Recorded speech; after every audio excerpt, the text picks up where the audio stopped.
Assalamualaikum warahmatullahi wabarakatuh. Saudara-saudara, hari ini kita bertemu dengan saya, Nano Pramoto. Kali ini kita akan bahas mata kuliah pengantar ekonomi makro dengan topik ruang lingkup dan isu ekonomi makro. Pada topik kali ini kita akan bahas yang pertama, pengertian dan cabang ekonomi makro. Yang kedua, isu ekonomi mikro dan makro. Yang ketiga, perbedaan ekonomi mikro dan makro. Yang keempat, arah dan fokus ekonomi makro. Ilmu ekonomi adalah ilmu yang mempelajari perilaku manusia dalam memilih dan menciptakan kemakmuran.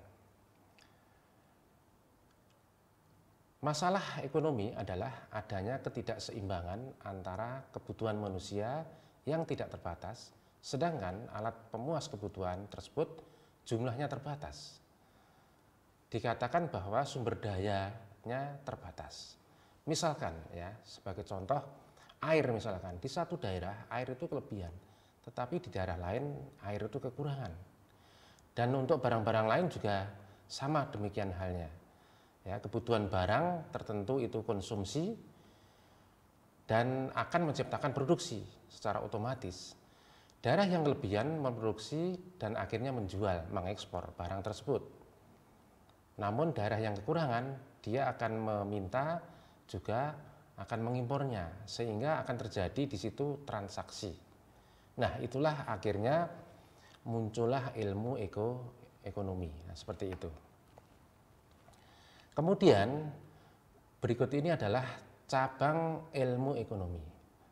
Cabang ilmu ekonomi terbagi menjadi 3 bagian. Yang pertama adalah ekonomi deskriptif, yang kedua teori ekonomi, dan yang ketiga adalah ekonomi terapan. Pengertian ekonomi deskriptif adalah ilmu ekonomi yang mendeskripsikan data-data dan menjelaskan berbagai fenomena kenyataan yang terjadi. Sedangkan pengertian teori ekonomi adalah bagian ilmu ekonomi yang memberi penjelasan yang telah disederhanakan mengenai cara bagaimana sebuah sistem ekonomi itu bekerja. Kemudian saudara, pengertian ekonomi terapan yaitu adalah cabang ilmu ekonomi yang menggunakan hasil kajian teori ekonomi untuk menjelaskan fakta-fakta yang dikumpulkan ekonomi deskriptif. Lalu untuk teori ekonominya sendiri itu terbagi menjadi 2 bagian, saudara. Yang pertama adalah ekonomi mikro dan ekonomi makro. Makroekonomi atau yang dikatakan ekonomi makro yang membahas pada kinerja perekonomian dalam skala yang besar dan secara keseluruhan atau yang biasanya disebut sebagai agregat. Berfokus pada masalah misalkan pertumbuhan ekonomi, tingkat inflasi, pengangguran, dan arus perdagangan internasional. Sedangkan untuk mikroekonomi membahas secara detail dari perilaku manusia dalam mengambil keputusan individu, baik dari rumah tangga atau perusahaan. Berikutnya saudara, ekonomi mikro merupakan bagian perekonomian yang mempelajari hanya pada bagian kecil saja, tadi sudah saya katakan, seperti perilaku manusia, perusahaan, serta penentuan harga-harga barang di pasar dan kuantitas faktor input barang dan jasa yang dijual belikan. Jadi isu dalam mikroekonomi hanya berkisar pada barang apa yang akan diproduksi. Nah, di sini what ya. Kemudian yang kedua, bagaimana cara memproduksi, how, untuk siapa barang itu diproduksi, for whom, dan akhirnya muncullah transaksi di pasar. Nah, itulah isu ekonomi mikro. Berikutnya saudara, ekonomi makro merupakan bagian perekonomian yang mempelajari secara keseluruhan Sehingga isu dalam makroekonomi seperti mengapa pendapatan nasional itu rendah, mengapa pertumbuhan ekonomi itu rendah, apa yang menyebabkan demikian. Nah, itu isu yang sering muncul di dalam perekonomian demikian. Mengapa harga barang-barang dan jasa tinggi, mengapa terjadi pengangguran, mengapa pengangguran tinggi, dan juga misalkan mengapa terjadi ketidakseimbangan dalam neraca pembayaran, dan seterusnya. Nah, itulah isu ekonomi makro, sangat berbeda dengan isu ekonomi mikro.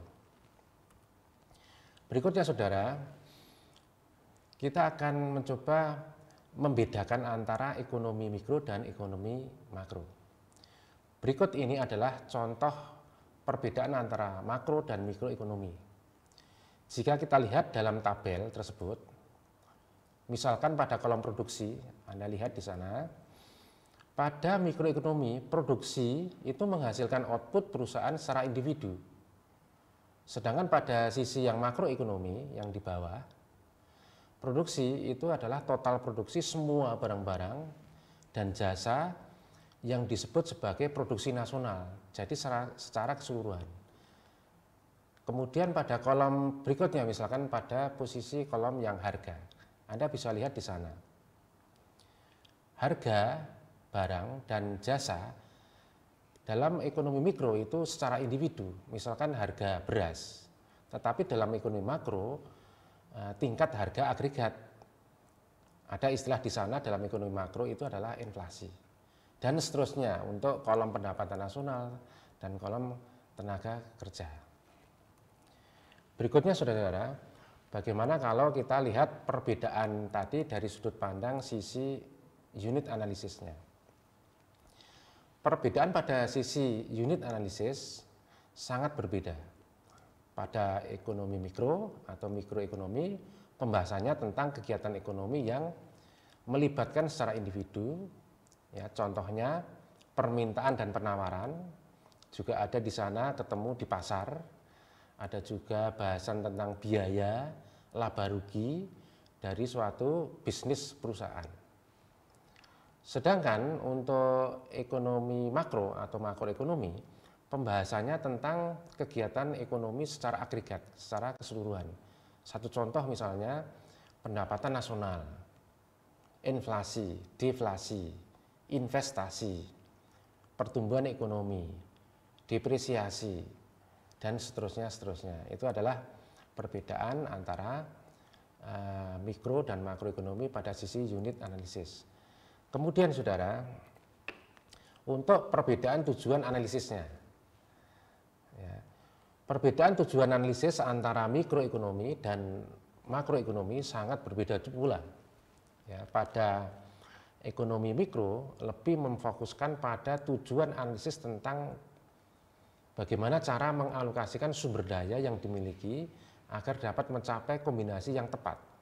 Sedangkan pada ekonomi makro lebih memfokuskan terhadap tujuan analisis tentang pengaruh kegiatan ekonomi yang dilakukan terhadap perekonomian yang terjadi secara keseluruhan. Jadi pada perekonomian secara agregat, secara keseluruhan.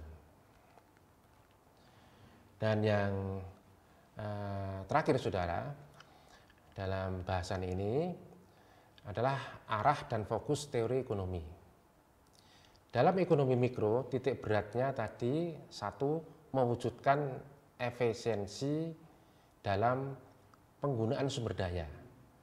Yang kedua, yaitu adalah mencapai kepuasan maksimal. Beda halnya dengan ekonomi makro, titik beratnya adalah yang pertama, pentingnya sisi permintaan agregat atau pentingnya sisi pembelian agregat, pembelian secara keseluruhan dalam menentukan tingkat kegiatan perekonomian. Dan yang kedua adalah pentingnya kebijakan dan campur tangan pemerintah untuk mewujudkan prestasi ekonomi di tingkat yang dikehendaki. Demikian bahasan kali ini yang berkaitan dengan ruang lingkup dan isu ekonomi makro. Kita akan kembali ketemu di sesi-sesi bahasan berikutnya. Demikian yang bisa saya sampaikan. Wassalamualaikum warahmatullahi wabarakatuh.